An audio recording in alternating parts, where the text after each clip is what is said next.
I'm pretty certain that everyone enjoyed the main event for this show, but what about the rest of the pay-per-view? Was that any good?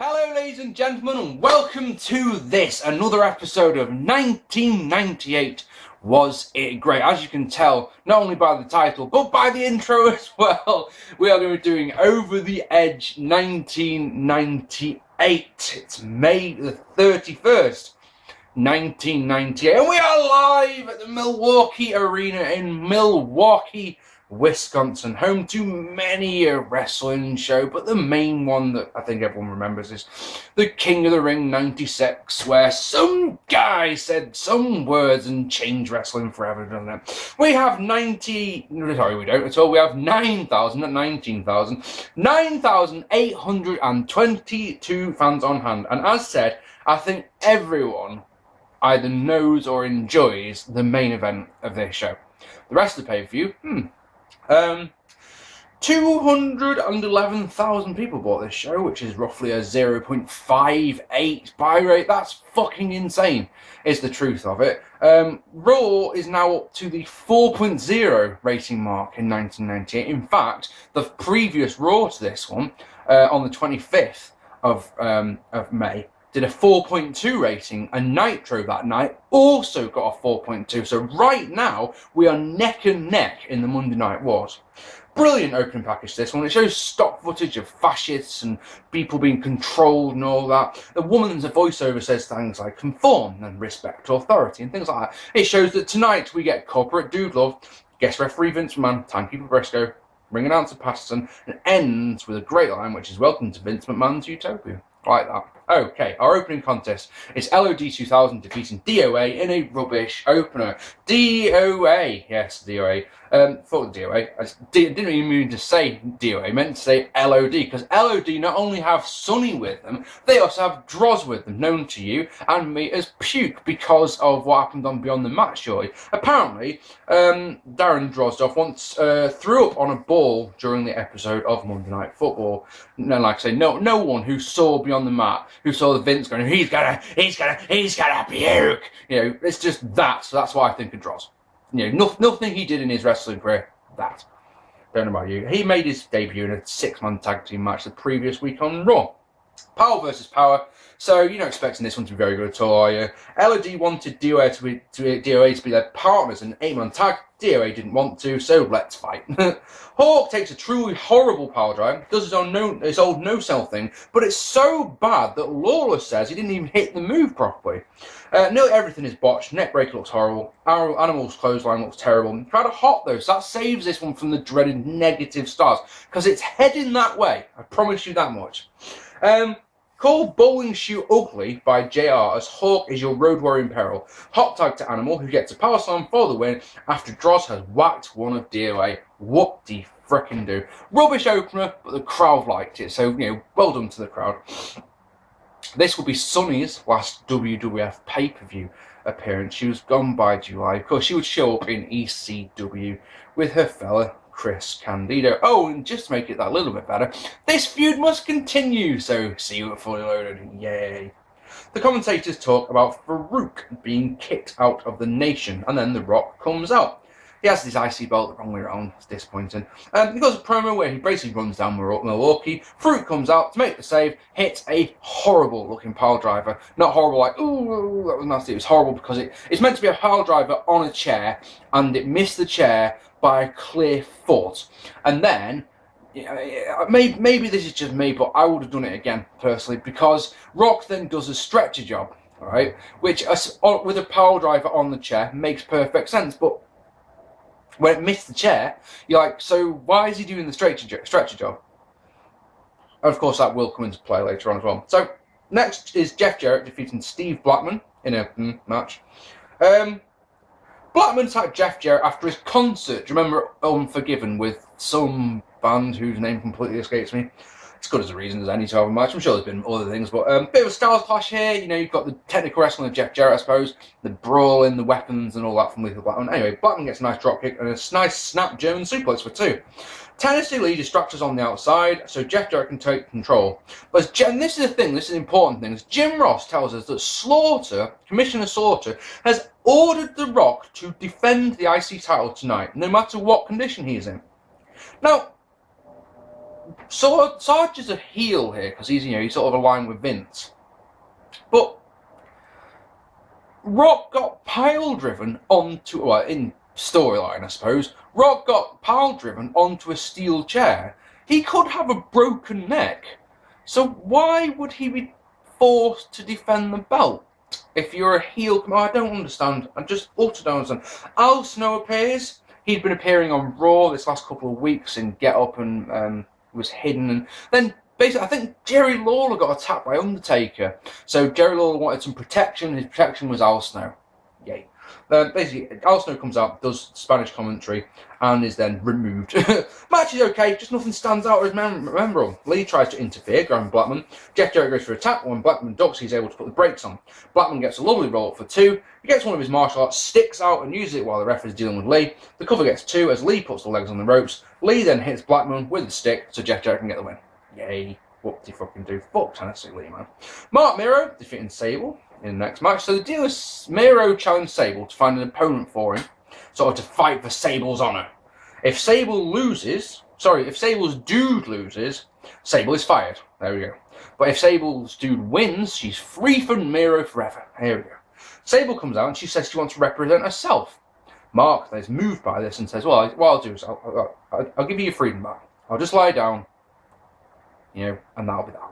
You can pin me, happy days. And of course, she lies down, and of course he really ain't. So he lies down, she goes to cover him, he rolls her up for 1, 2, 3, because he's a dick.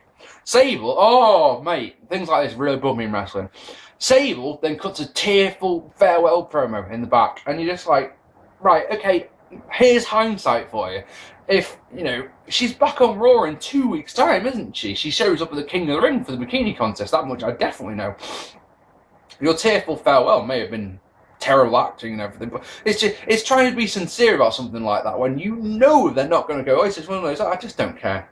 Kaientai, which is Dick Togo, Men's Tio, and Sho Funaki defeating Taka, Michinoku, and Bradshaw in a good bonus match. Isn't this where Bradshaw been trying to teach Taka how to be an American, like smoking cigars and shit like that? Basically, Kaientai I've been attacking Taka, so he's teaming up with Bradshaw tonight to get some revenge. Good enough reasons, any. Match starts with Bradshaw launching Taka at Kaientai on the outside. That's amazing. Kaientai wiped none of Bradshaw. So the story of this match is that they'll only come in when Taka's in. When Bradshaw's in, they bail out the ring straight away, and that works. I like that. Men's dives onto Bradshaw, but is caught and is slammed on the outside. Taka follows with lovely assay moonsault onto Funaki. Inside, he eats a beautiful wheelbarrow powerbomb and a vertical suplex for 2, and then a big boot, and then an amazing release butterfly suplex, which is pretty.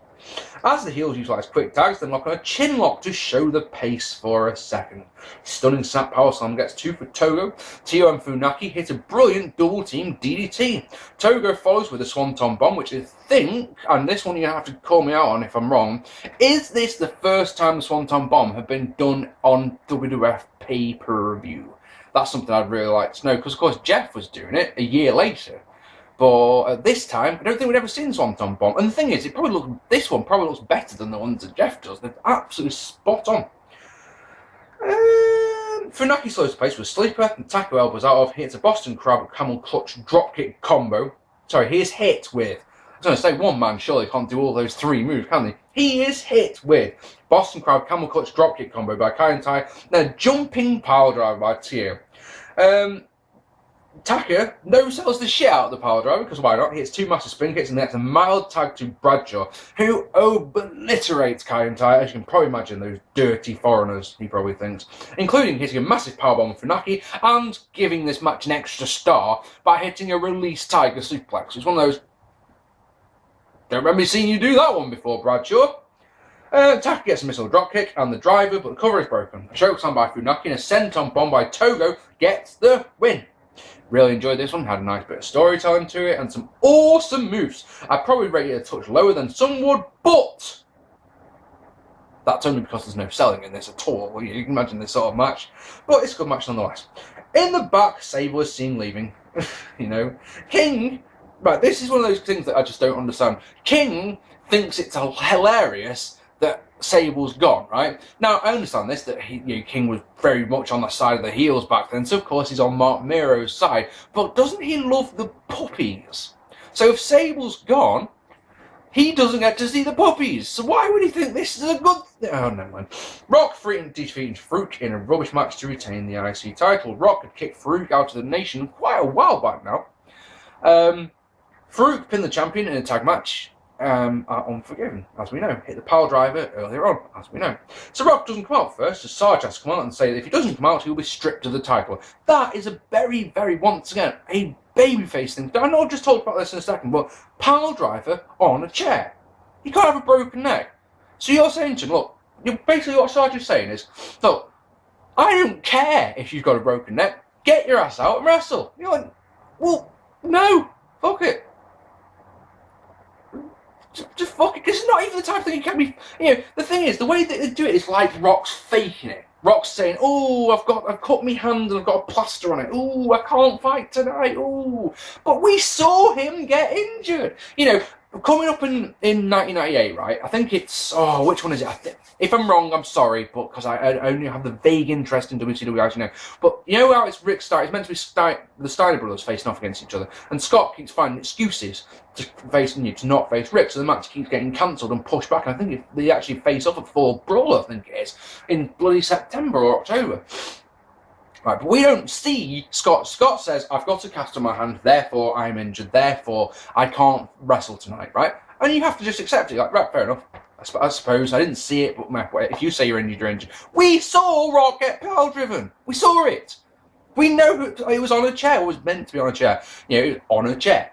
We saw that happen. He could have it's weird booking this one is.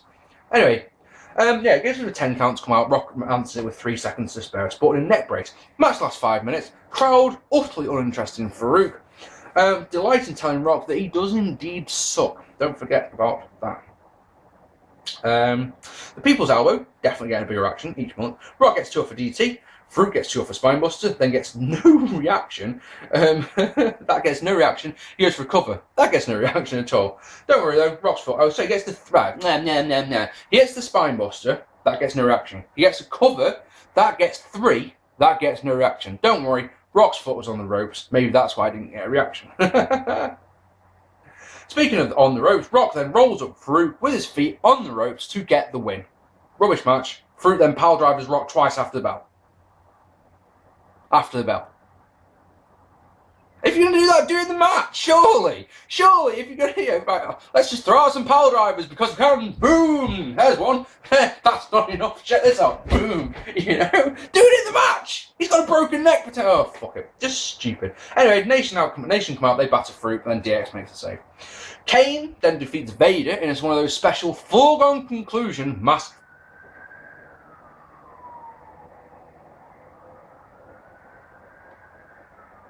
I'm doing a vid, right?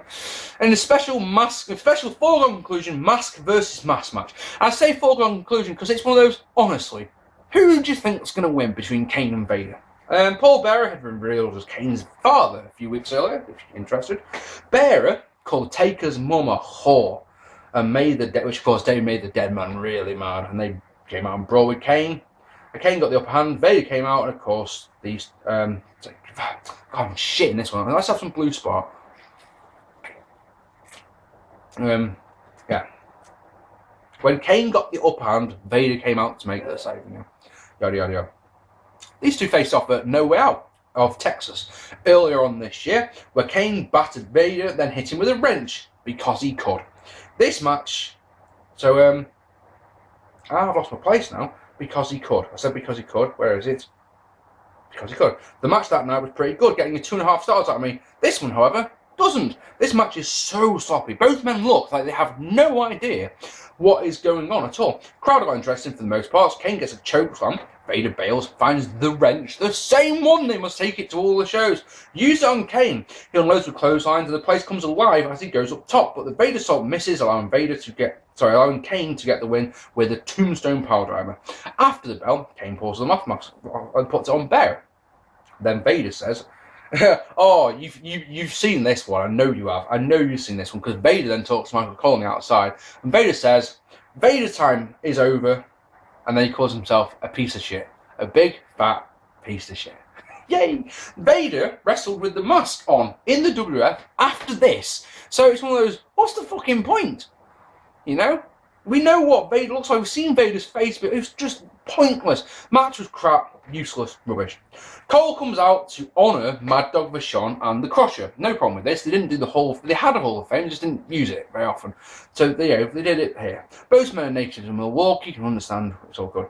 Vachon has a false leg, as we saw at In Your House, Good Friends, Better Enemies. It was Shawn Michaels versus Diesel, and Vachon's leg got ripped off in that one. Basically, the point is that Lawler rips them on commentary, and then he decides, like, I've had enough of this, and rips them in the ring, and then they get physical, and it's fucking awful, because these two men are old. Like, really, Crusher's very old, you know, so it's just one of those, physical stuff, no. The Nation. Oh, right, okay, the rest of this vid is going to be long, I'm afraid. I know it's, you can see down below how long it is, because we've got the DX invasion of WCW to talk about now. So this would be a perfect time. The Nation, which is Owen Hart, D'Lo Brown, and Khan Mustafa defeating D-Generation X, which is Triple H, Road Dogg, Billy Gunn. I've got an A4 page of notes here, I'm afraid, people, before we even get to the match, so hold tight, or skip forward, your choice.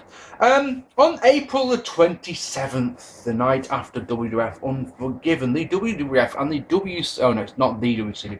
I hate that. Does anyone else get bothered by that? World Championship Wrestling cannot be it can't be the WCW, yeah? The World Wrestling Federation is a federation, therefore is yeah? So it's the WWF. WCW is just WCW at the time. So the WWF and WCW were in the same state, less than 30 miles apart. That night, I'm just going to, here. That night's Raw started off with a very amusing promo from Triple H, where he was telling his troops what the plan of action was for the evening, completely done, with a cannon between his legs to represent a penis and all that jazz. We're going to go to the Norfolk Stoke, home of WCW, wrestling, as you know.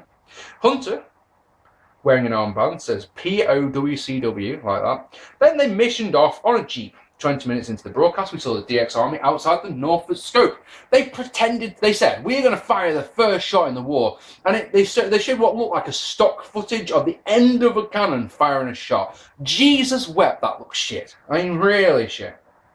Outside the Stoke, they asked some fans if they paid to get in, giving us the classic, hell no, I got in for free! And of course, they showed a graphic.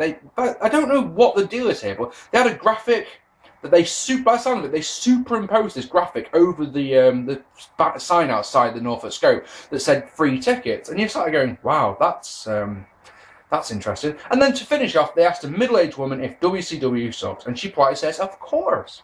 Fun stuff. After that, DX went to the back door of the Norfolk Scope Arena. The door was shut, of course. Xbox shouted through that I just want to talk to Eric Bischoff. Want to see if he'll apologise to me since he didn't want to on the phone, referencing when he was fired. 2 weeks later, they didn't do anything the next week as far as I know, but 2 weeks later, if I'm wrong, tell me in the comments. 2 weeks later, they tried to get into the WCW offices.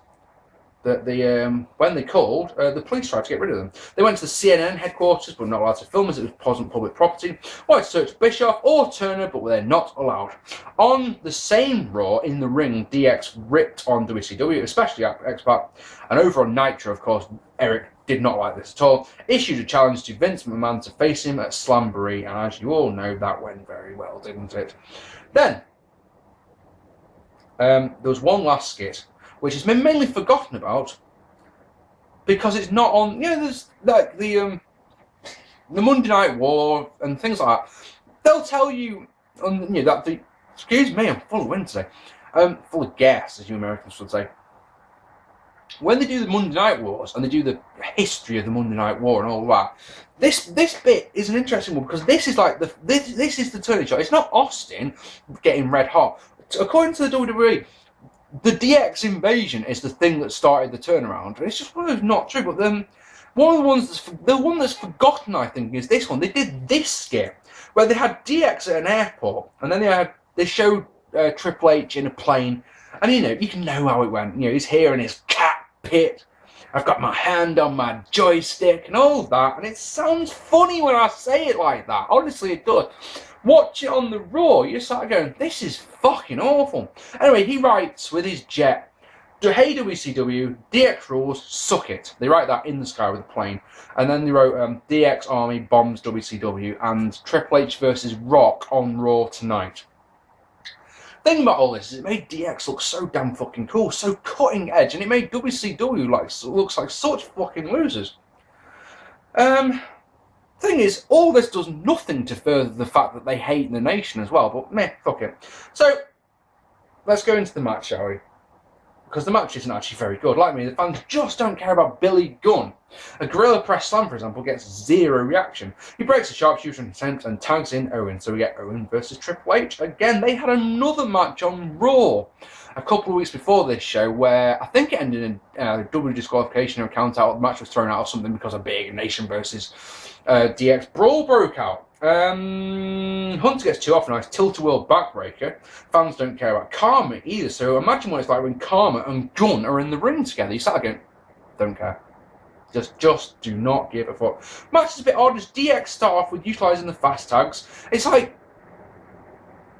almost like they're still heels. So you get in there's still that little period where they're still not full-on baby faces. D'Lo is your black supremacist in peril, I suppose.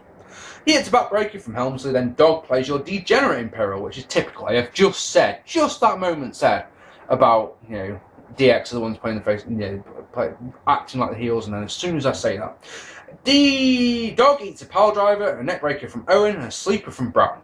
Dog counters but walks into a sky high, then a sharpshooter from Owen, which is broken instantly by Hunter. After some more boring offense by Karma, we get a nice moonsault for 2 by D'Lo. He misses a senton, so Dog can get a lukewarm tag to Gunn. He and Hunter a nice spike pile driver on the tag belt on D'Lo as Chyna and X-Pac distract the referee, like heels. And that allows Owen to come in, hit the pedigree on the title belt for the win. Well, there we go. Owen Hart finally gets some revenge on Triple H. This feud has been going on for months, and he finally gets it. Also, think about the rest of Hunter's career. Do you think at any point we'll see him take the pedigree and get pinned 1, 2, 3 off the pedigree? I don't know. Match wasn't very good. There's people in there. When there's people like Karma and Billy Gunn who you just go, I don't care. This feud is built on personalities and that, isn't it? And when you've got people like Karma in there, when he became the Godfather, different story. But this, you just start going, I just don't give a fuck about you. Also, match went 17 minutes, which in my opinion is at least 7 minutes too long. In my opinion, okay? In the back, Vince McMahon stresses, he's with Doc Hendricks. He stresses that tonight the match went by his hand only. Okay, so, the bit you've all been waiting for. As Steve Austin defeats Dude Love in a really good match to retain the WWF Championship. Deep breath here, because there was 5 episodes of Raw between Unforgiven and Over the Edge, alright? A lot happened. A lot of it was classic TV, alright? So let's start off with... lots of notes. I'm sorry about this one. Lots of notes. So, the night after Unforgiven, the Dude came out, cut a promo saying he feels that Austin should be fired and stripped of the title for accidentally hitting Vince with a steel chair in the match at Unforgiven. Later in the night, Vince comes out to ridicule. You're looking at it now, you can't believe how much heat the guy had. He didn't have any music. He just came out and straight away, boo! And he said he knew Austin was aiming for him, but he wasn't going to fight Austin as that would be too good for Austin. He made Austin defend the title against Goldust with Briscoe as guest referee. If Austin touched Briscoe, he would be fired and stripped of the title as long as Briscoe was a fair ref.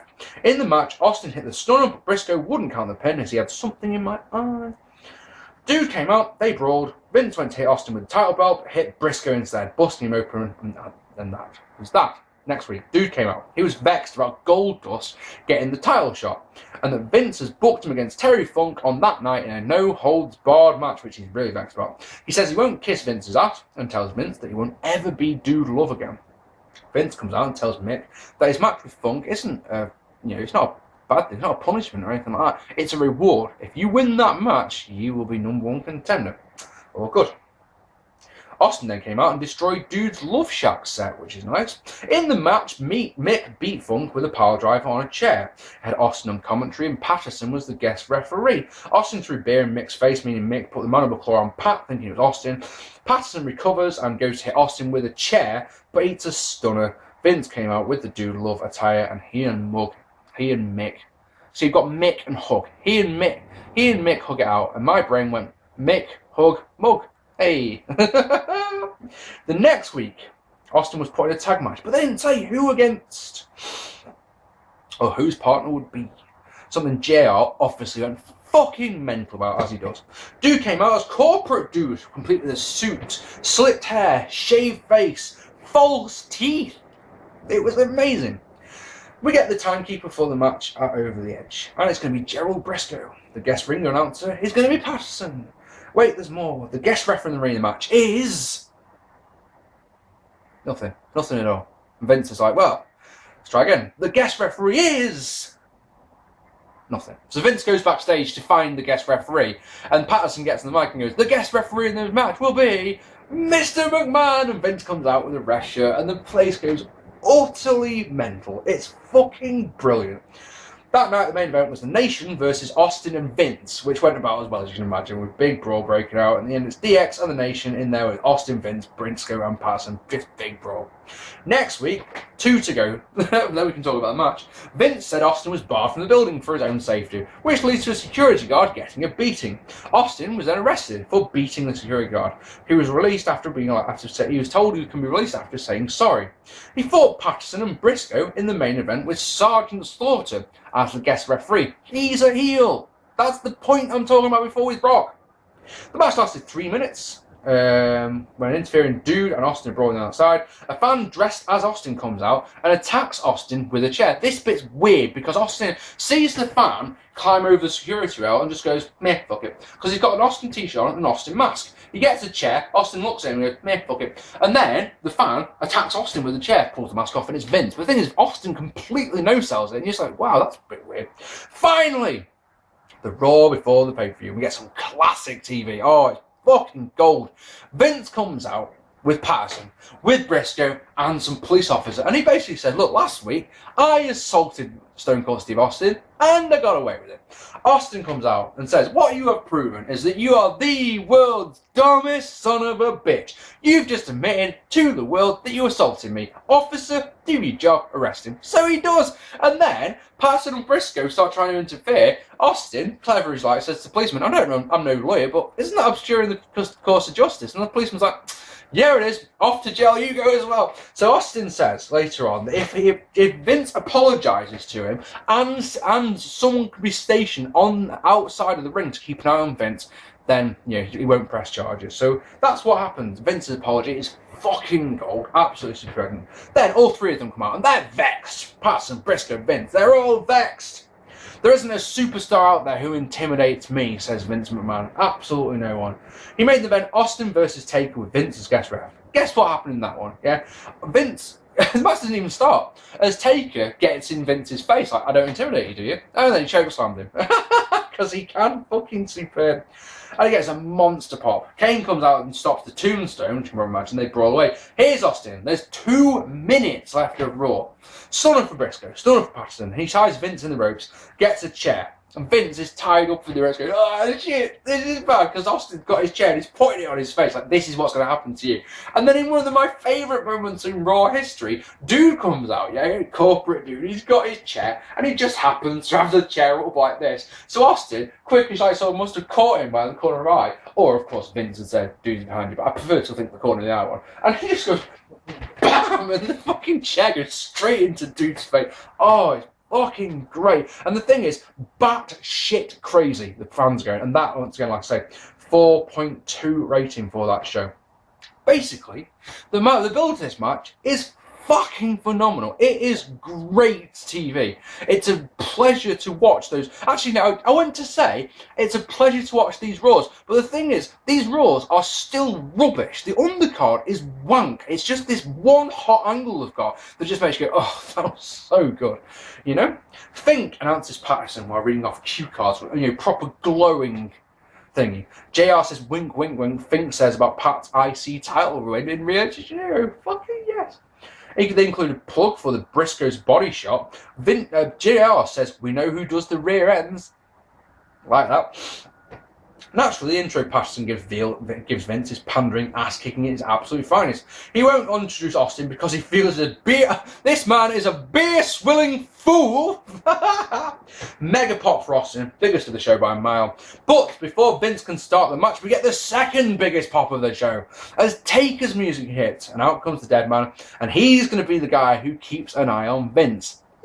Happy days. Vince really isn't pleased about this, but he rings the bell. Look, we can talk about the match now. Hey, happy days.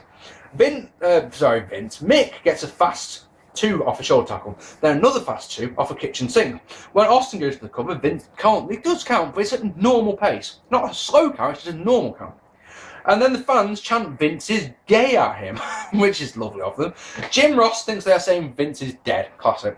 Austin stomps on dude's teeth. Fuck's sake. Pulls them out, stomps on them, chucks them into the crowd. If I remember, I've got this on my notes, but if I remember rightly, doesn't a fan catch them and keep hold of them and then meets Mick backstage a couple of months later? Like, I got your teeth for you.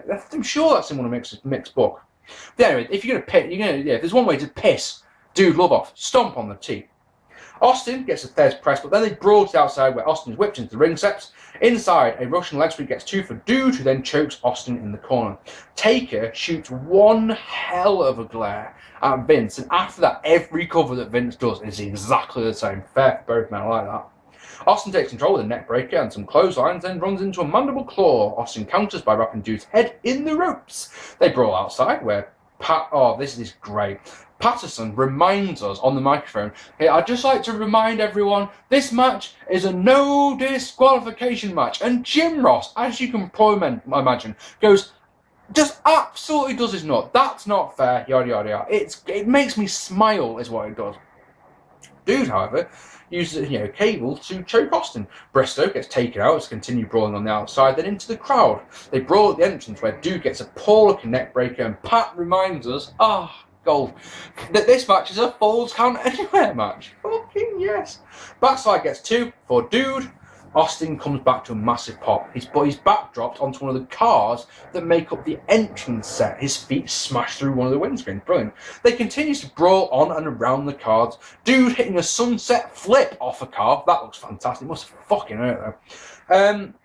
Dude uses a really itchy nose. Have you noticed this? Dude uses a pipe and rams Austin into a car, busting him open. But Dude is able to get another backdrop, this time on the steel concrete, followed by a snap suplex on the concrete.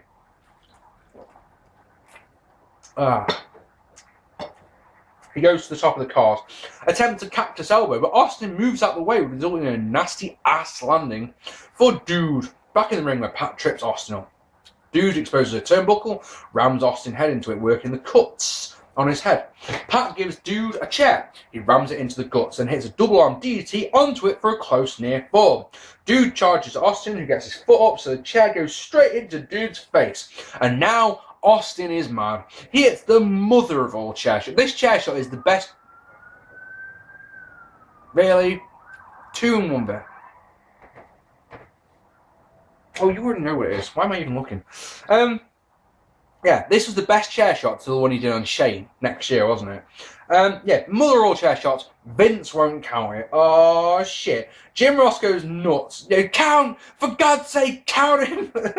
Dude charges with a chair and accidentally takes out Vince. Stunner for Dude. Out comes Mike Kyoto. He gets 2, but Pat breaks it. Now, this is an interesting one, because it's the... Look, Vince is by his hand only, right? But then Pat gets in the ring and starts counting. And this is one of the great moments in the Attitude Era.